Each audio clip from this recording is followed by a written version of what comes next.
नमस्कार दोस्तों, स्वागत है आप सभी का हमारे YouTube चैनल पर। और आज की वीडियो में हम लोग पढ़ेंगे इंग्लिश रीडर थर्ड के लेसन 14 को। तो लेसन 14 का टाइटल है the man who gave India wings. तो इसका टाइटल है the man who gave India wings.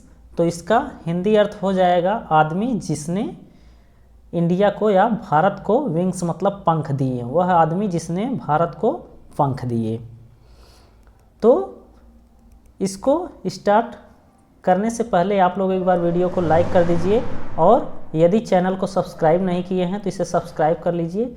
और हम लोग स्टार्ट करते हैं इसको पढ़ना और देखेंगे कि इसमें क्या दिया हुआ है। तो यहाँ पे देखिए, यहाँ पे लिखा है the man who gave India wings. The man मतलब आदमी, हु जिसने, गेव मतलब दिया, इंडिया विंग्स मतलब इंडिया को पंख दिया। आदमी जिसने, वह है आदमी जिसने भारत को या इंडिया को पंख दिए। अब देखिए do you know, do you know यहाँ पे लिखा है डू यू नो, क्या तुम जानते हो। The name of the man मतलब नाम, ऑफ द मैन मतलब आदमी का नाम। तो क्या तुम जानते हो उस आदमी का नाम।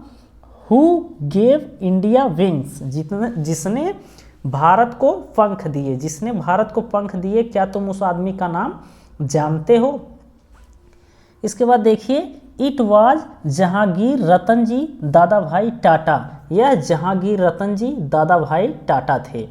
तो जिसने इंडिया को विंग्स दिया वो कौन थे, वो जहांगीर रतन जी दादा भाई टाटा थे। He was popularly known as JRD, जो JRD के नाम से प्रसिद्ध थे। He was popularly known as JRD, जो JRD के नाम से प्रसिद्ध थे। He was born in Paris, he was born वो पैदा हुए थे, इन पेरिस मतलब पेरिस में, ऑन जुलाई 29, 1904। तो अब देखिए तो 1904, तो ही वॉज बॉर्न वो पैदा हुए, वह 29 जुलाई 1904 को पेरिस में पैदा हुए। वह 29 जुलाई 1904 को पेरिस में पैदा हुए। हिज फादर रतन जी दादा भाई टाटा वाज पारसी। अब देखिए हिज फादर रतन जी दादा भाई टाटा, उनके पिता रतन जी दादा भाई टाटा वाज थे पारसी, पारसी थे। एंड मदर और माँ सुजाने ब्रायर वाज फ्रेंच, और उनकी माँ सुजाने ब्रायर जो है वो फ्रेंच थी, वो फ्रांस की थी, वो फ्रेंच थी। अब देखिए टाटाज चाइल्डहुड, टाटाज यहाँ पे देखिए अपोस्ट्रोफियस लगा है, तो टाटा का चाइल्डहुड मतलब बचपन, चाइल्डहुड मीन्स बचपन। तो टाटा का बचपन वाज स्पेंट, स्पेंट मतलब बीता था, तो टाटा का बचपन बीता था travelling between France and India. Travelling मतलब ट्रेवल, ट्रेवल मतलब यात्रा करते हुए, ट्रेवलिंग यात्रा करते हुए, बिटवीन बीच में, फ्रांस एंड इंडिया तो इंडिया और फ्रांस की यात्रा करते हुए जो है टाटा का बचपन बीता था। फिर देखिए some people said in jest, some people कुछ लोग, सेड मतलब कहते थे, इन जेस्ट मतलब मजाक में, दैट कि he got his surname, he got उन्होंने पाया, ही गॉट उन्होंने पाया, हिज सरनेम अपना सरनेम, अपना सरनेम उन्होंने अपना सरनेम पाया, फ्रॉम एन एंसेस्टर्स एक जो है अपने जो है एक पूर्वज से, फ्रॉम एन एंसेस्टर्स मतलब एक पूर्वज से, who stood on the source of Bombay जो बॉम्बे के सोर्स पर खड़े रहते थे, हु स्टूड जो बॉम्बे के जो है समुद्र के किनारों पर खड़े रहते थे, and waved tata to the departing ships और जाती हुई जहाज़ों को टाटा कहते थे। उन्होंने जो है कुछ लोग क्या कहते थे, सम पीपुल सेड इन जेस्ट, कुछ लोग मजाक में कहते थे कि ही गॉट हिज सरनेम उन्होंने अपना नाम पाया है, फ्रॉम एन एंसेस्टर्स अपने एक पूर्वज से, who stood on the source of Bombay जो बॉम्बे के जो है बॉम्बे के समुद्र के किनारे पर खड़े रहते थे, and waved tata to departing ships और डिपार्टिंग शिप्स मतलब जाती हुई जहाज़ों को टाटा कहते थे। इसके बाद आगे बढ़ते हैं हम लोग और देखिए यहाँ पे इन 1924 मतलब 1924 में, एट द एज ऑफ 20 मतलब 20 साल की उम्र में, 1924 में 20 साल की उम्र में, एज अ फ्रेंच सिटीजन एक फ्रेंच सिटीजन मतलब एक फ्रांस नागरिक, सिटीजन मीन्स नागरिक, तो एक फ्रांस नागरिक के रूप में he was recruited into the French army. He was recruited, recruit मतलब होता है भर्ती होना या शामिल होना, तो ही वाज रिक्रूटेड वह भर्ती हुए इनटू द फ्रेंच आर्मी मतलब फ्रांस की सेना में, वो फ्रांस की सेना में भर्ती हुए एक फ्रांसीस जो है फ्रेंच सिटीजन के रूप में 20 साल की उम्र में। उसके बाद देखिए अ ईयर लेटर, एक वर्ष बाद, लेटर मतलब बाद, अ ईयर लेटर एक वर्ष बाद he was sent to England, he was sent to England, वे इंग्लैंड भेजे गए। He was sent to England, वो इंग्लैंड भेजे गए। टू प्रिपेयर मतलब तैयारी करने के लिए, for admission in Cambridge university. अब देखिए कैम्ब्रिज यूनिवर्सिटी में एडमिशन की तैयारी के लिए वे इंग्लैंड भेजे गए। एक वर्ष बाद वे कैम्ब्रिज यूनिवर्सिटी में तैयारी की जो है एडमिशन की तैयारी के लिए जो है इंग्लैंड भेजे गए। बट लेकिन his father Ratan ji asked him, but लेकिन हिज फादर उनके पिता रतन जी आस्क्ड हिम उनसे कहे, टू रिटर्न मतलब लौटने के लिए, टू बॉम्बे, बॉम्बे लौटने के लिए, to work in his steel plant called the Tata steel industry. तो but his father Ratan ji asked, लेकिन उनके पिता रतन जी ने उनसे कहा, हिम आस्क्ड हिम उनसे कहा, टू रिटर्न बॉम्बे, बॉम्बे लौटने के लिए, to work in his steel plant अपने स्टील प्लांट जो टाटा स्टील इंडस्ट्री थी उसमें काम करने के लिए उनसे कहा। अब देखिए his father did not consider a college degree, his father did not consider उनके पिता नहीं जो है मानते थे एक कॉलेज डिग्री, एक कॉलेज की degree to succeed in life, और कॉलेज डिग्री नेसेसरी मतलब आवश्यक होता है कॉलेज डिग्री, तो एक कॉलेज की डिग्री नेसेसरी नहीं है, आवश्यक नहीं है।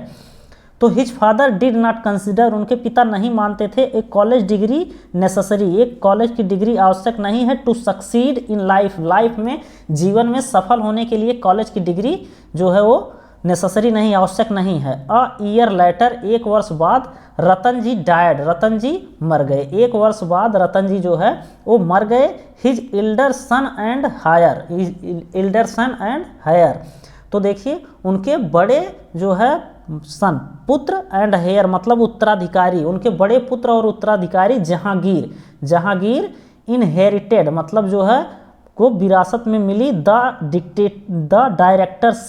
Directorship of the Tata sons and board, Tata sons और बोर्ड की जो है डायरेक्टरशिप उन्हें विरासत में मिली।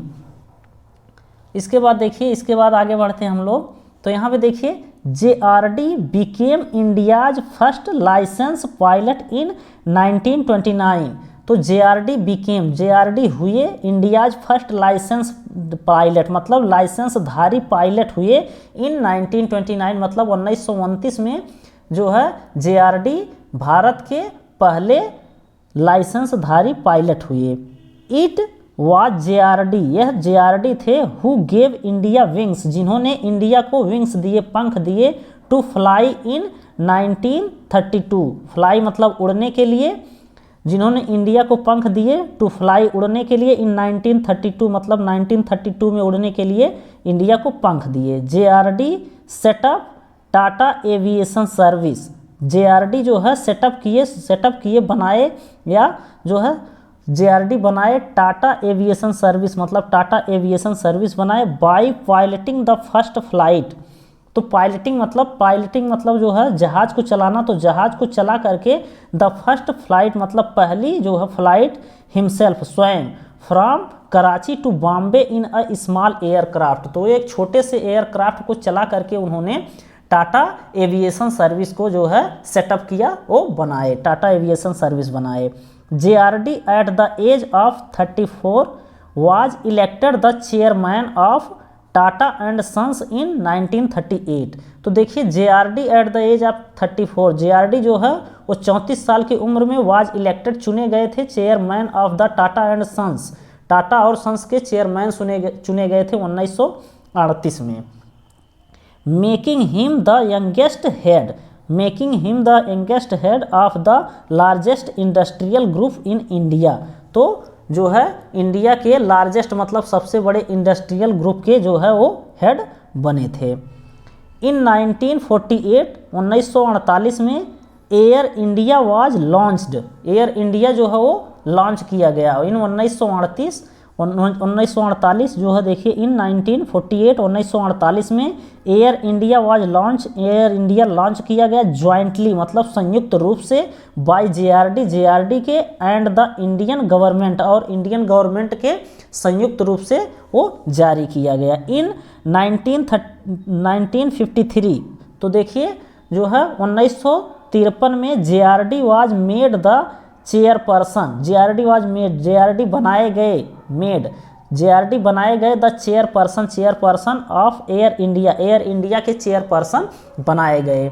तो 1953 में जेआरडी एयर इंडिया के चेयरपर्सन बनाए गए। फॉर द नेक्स्ट 25 ईयर, अगले 25 ईयर मतलब 25 सालों तक, अगले 25 सालों तक ही वर्कड, उन्होंने काम किया टायरलेसली मतलब बिना थके हुए मतलब अथक, to make Air India successful मतलब जो है वो सफल बनाने के लिए, एयर इंडिया को सफल बनाने के उन्होंने 25 ईयर मतलब 25 सालों तक काम किया। JRD excelled not only as an aviator, अब देखिए जेआरडी ने जो है एक्सेल किया, बढ़ाया, not only as an aviator को ना सिर्फ एक एविएटर को बढ़ाया बट आल्सो बल्कि एज एन फिलैंथ्रोपिस्ट मतलब बल्कि वो जो है एक क्या थे, परोपकारी थे, एजुकेशनिस्ट मतलब एक शिक्षाविद थे, स्पोर्ट्समैन एक खिलाड़ी, पोएट एंड स्कल्प्टर और एक मूर्तिकार, इन सब चीज़ों को भी उन्होंने बढ़ावा दिया, ना कि सिर्फ एविएशन को बढ़ावा दिया, मतलब जो है एविएशन को ना कि सिर्फ एविएशन को बढ़ावा दिया बल्कि इन क्षेत्रों में भी उन्होंने बढ़ावा दिया। He received the highest civilian award, उन्होंने प्राप्त किया द हाईएस्ट सिविलियन अवार्ड मतलब जो है सबसे हाईएस्ट, सबसे ऊंचा, सबसे बड़ा सिविलियन अवार्ड मतलब जो है नागरिक सम्मान, उन्होंने सबसे बड़ा नागरिक सम्मान प्राप्त किया द भारत रत्न, उन्होंने सबसे बड़ा नागरिक सम्मान भारत रत्न प्राप्त किया। इन 1992, अब देखिए 1992 में फ्रॉम द इंडियन गवर्नमेंट मतलब इंडियन गवर्नमेंट से उन्होंने जो है हाईएस्ट सिविलियन अवार्ड प्राप्त किया भारत रत्न जो है उन्होंने 1992 में इंडियन गवर्नमेंट से उन्होंने प्राप्त किया। अब देखिए JRD's last major public statement, JRD की अंतिम मुख्य जो है पब्लिक स्टेटमेंट मतलब जो है पब्लिक स्टेटमेंट है, पब्लिक जो है स्टेटमेंट है वाज थी, जेआरडी की पब्लिक स्टेटमेंट थी, लास्ट पब्लिक स्टेटमेंट थी एन अपील मतलब एक अपील थी, एक जो है वो अपील थी टू इंडियंस से मतलब इंडिया के लोगों से उनकी एक अपील थी, उनकी एक जो है अपील थी टू मेंटेन पीस मतलब पीस को मेंटेन करने की अपील थी उनकी, मतलब शांति बनाए रखने की अपील जो है उनकी थी, वो लास्ट उनकी अपील थी, लास्ट जो है स्टेटमेंट था उनका इंडियन को लोगों के लिए कि पीस बनाए रखें। ही ब्रेथड हिज लास्ट, उन्होंने ब्रेथड मतलब सांस लिया, हिज लास्ट मतलब उन्होंने अपना अंतिम सांस लिया ऑन नवंबर 29 मतलब 29 नवंबर 1993 मतलब 29 नवंबर 1993 में उन्होंने लास्ट जो है अंतिम सांस ली। डू यू नो क्या तुम जानते हो जेआरडी टाटा थे, डू यू नो क्या तुम जानते हो जेआरडी टाटा थे। अब देखिए JRD Tata was not only the dictator of the Tata company, director sorry, तो JRD Tata was not only the director जो है, तो जेआरडी टाटा ना सिर्फ डायरेक्टर थे ऑफ द टाटा कंपनी के बट आल्सो बल्कि अ ग्रेट ह्यूमन बींग्स, बल्कि एक जो है महान जो है ह्यूमन बींग्स थे, हम महान जो है इंसान भी थे, वो एक महान इंसान भी थे। ही मेड उन्होंने बनाया श्योर मतलब निश्चित, उन्होंने निश्चित किया कि दैट उन्होंने निश्चित किया कि 75% ऑफ द कंपनीज प्रॉफिट कि 75% कंपनी की प्रॉफिट जो है वाज स्पेंट मतलब खर्च की जाएगी, तो 70% कंपनी की प्रॉफिट खर्चा की जाएगी on looking after the workers, जो है वर्कर्स मतलब जो है कामगारों के जो है देख रेख में खर्चा होगी। एंड दोज इन नीड, और जो लोग जो है नीड में जो आवश्यकता वाले हैं उन पर जो है 75% कंपनी की 75% प्रॉफिट का खर्चा होगा।